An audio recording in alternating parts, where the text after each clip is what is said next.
Sir কেলেখাই নদীর পাড় পরিদর্শন করলেন, কি দেখলেন? দেখছি কি ওয়াটার লেভেল কত আছে, একটু রাইজিং আছে, স্লোলি রাইজ হচ্ছে, বাট সব কিছু কন্ট্রোলে আছে।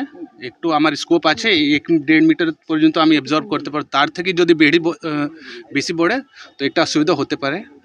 আমার পুরো এক্সিকিউটিভ ইঞ্জিনিয়ার সাহেব আছেন, আর পুরো জায়গায় যেখানে একটু লো এরিয়া আছে ওখানে বস্তা দিয়ে মাটি দেওয়া হচ্ছে অ্যাজ এ প্রোটেকশন। আমার সব এটাই চেষ্টা করছি কি প্রিভেন্ট করা যায়, যদি পরে কিছু অসুবিধা হয় না।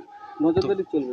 হ্যাঁ, প্রতিদিন আমি রাত্রি এখানে অনেকগুলো টিম আছে যে রাত্রি বেলা থাকবে পুরো স্টেজে, এটা মনিটরিং করবে কোথাও কিছু জল বাড়ছে কি বাড়ছে না। ঠিক আছে, ধন্যবাদ। আমার নাম সুভদ্রা রানী মণ্ডল। কি সমস্যা দেখা দিচ্ছে আপনার? কি সমস্যা বলতে প্রত্যেক বছর জলে আমরা ভাসতেছি। জলের পরে আমাদের ছেলে মেয়ে সবাইকে নিয়ে এখানে থাকতে হচ্ছে। আমাদের জীবন যেন মানে যায় হ্যাঁ, আতঙ্কে মরতেছি আমরা সারা রাত্রি। প্রত্যেকটা সিজন এরকম, প্রত্যেক সিজন হলে এরকম আমরা আতঙ্কে থাকছি ভয়ে ভয়ে। কি জল কি বাড়ছে?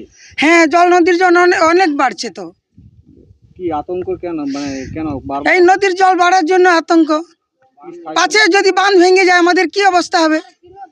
এখন বাঁধের পর আমরা তো স্থায়ীভাবে থাকতেও পারছি না। নাম আপনার? আমার নাম সুভদ্রা মণ্ডল।